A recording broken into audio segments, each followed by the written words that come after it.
Hello, George, Phat Ninja Foodforest. Just got a new camera, so I'm going to go ahead and do a tour. It's been a while. I'll start this tour with a little explanation of what we're looking at. I'll go out front and walk us to the back. It's a half acre in all. The majority of what we see is in the backyard. This is 10 years old. The front yard's just over 3 years old now. We'll see that's a little shorter, hasn't filled in as much. But it's a permaculture designed food forest. So we're trying to use our entire yard to grow food. We do have a annual garden and a long-term annual garden, but lots of perennials mixed in.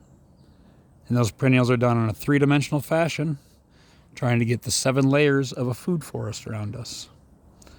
We use plants to fix nitrogen. We use plants to call in the beneficial insects and pollinators. We use plants to pull nutrients from down deep in the soil up to the shallow-rooted plants around them. All those functions we find in a forest, we try to mimic in our yard. By mimicking that in our yard, we get maximum production with minimum input. This was a lot of work in the first couple of years getting it going, but now I'm just maintaining this. So now we'll go out front and we'll do a tour as water does. A big part of our property here, because we have slope and limited sun because these large trees to the east and these large trees to the west, I wasn't sure how much produce we could grow and how much we could use the land because it had a slope to it. We don't get much sunlight, less than 6 hours. So we have 20 interconnected swales, ponds all along them, and they grow a tremendous amount of food.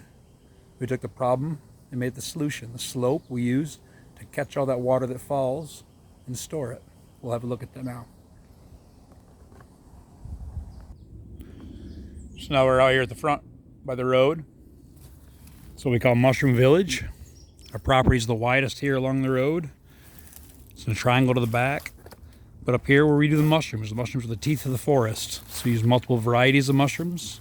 We use totem styles, log cabin style, mushrooms that eat on the ground, the debris on the ground. This is Stropharia. Leaning logs that are plugged like this. We even plugged this entire root system here of this oak tree. Now we'll go look over here in the 4-year-old food forest. Okay, we just left Mushroom Village there. Now we're over here. This front guild is the first swale. We use the A-frame level to make that. This swale has a bit of a slope to it, so we don't get flooded water in our basement. But we were over in the mushrooms, and I talk about permaculture. The forest is plants, animals, and fungi in a symbiotic relationship, meeting the needs of the whole. We are not needed. We're an animal, but we're not needed in there. There's ones to take our place. So we're mimicking that in our yard. By catching the water using the A-frame level, we put in the rest of the swales are on contour and level, so they'll stop and catch the water. The plants, like I said, we do in levels and layers, from ground covers, rooting crops, like this comfrey over here. The herbaceous layer, like the flowers and herbs. The bush layers, like the gooseberries and josta berries. The bush layer as well, and the hazelnuts. To shorter fruit trees, like that pear is going to be, and the apples and the peaches. Up to our canopy layer, being the nut trees, the oaks. There'd be a climbing layer in there as well. Some people are introducing the water layer as well, and the fungal layer. But this is going to rise up and be 3-dimensional eventually. That peach there is going to be the overstory here, other than the oak behind it. And it'll be 3-dimensional, but multiple plants working in that symbiotic relationship. I've just chopped and dropped a lot, so you see some brown, but that's me letting that surplus show up and then refeeding it to the soil around it. So we were just in that swale, and the swale here ends. The gutter here also comes down into this little pond we're in. When I say pond, it's just a small little indentation. We fill these up with wood chips. That's a heavy carbon product. The fungus in the, there's an insect in there. The fungus in the water show up, inviting the insects in. That invites the chickens in. They poop in there, that's the nitrogen. It becomes beautiful soil. We top dress our beds with it. This flows out to another little pond here. And this goes out and around the corner, and another swale. here and into the backyard into another series of ponds. What I often want to talk about is the amount of water we're catching in these. So normally I would say off a gutter we'd have a downspout, and that downspout would catch 55 gallons in a rain barrel. Where here we've got 150 gallons, 450 gallons, 1,000 gallons into line ponds, and then 18 more of these in the backyard. So almost every bit of rain that falls here we try to catch, slow, spread, slow, and sink. Things like this duck pond here. Hi, sis.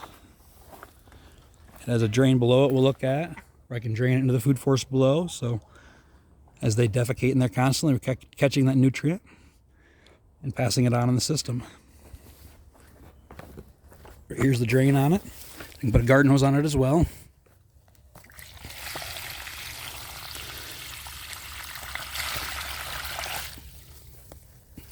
That easy to catch and store that energy and feed the system with it.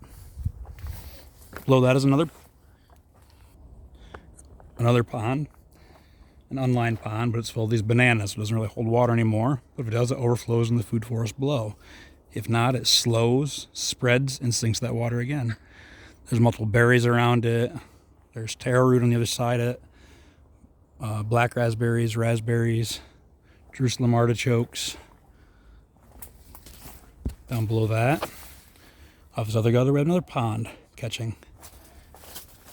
I just cleaned it, but this gets all kinds of duck waste in it in 1 week. And that goes on to the pears below that, and the elderberries, and the grapes.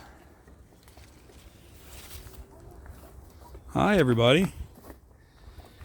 So catching and storing that energy, using diversity, using plants, animals, and fungi.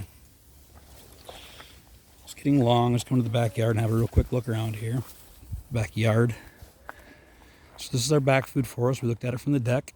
This is the food forest side, working in those layers I talked about. Levels and layers, as I like to say. Over here is the annual side, but still lots of climbing plants like the grapes and the hardy kiwis, and beans and peas on the fence as well, and squash and cucumbers. Thought I saw some good ones here.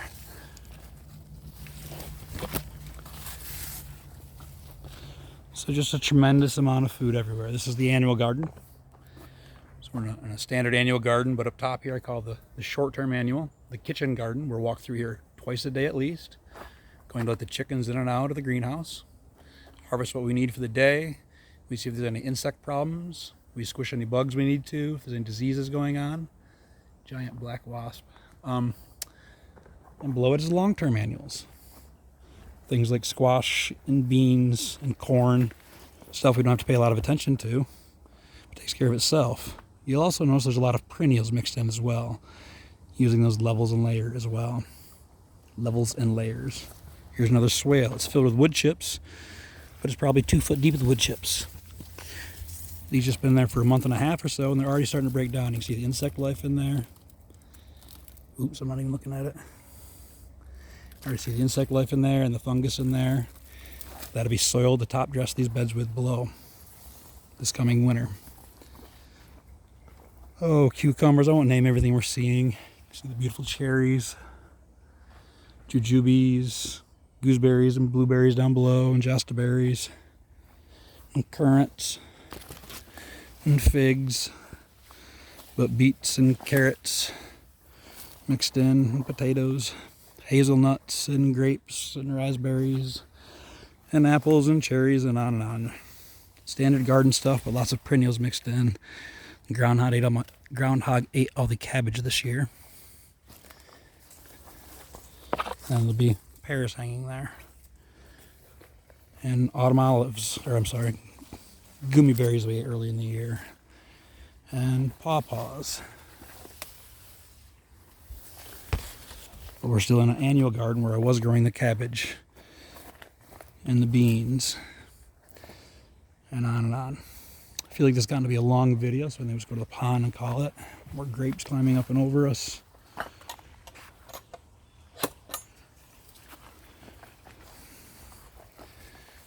Back into the food forest side.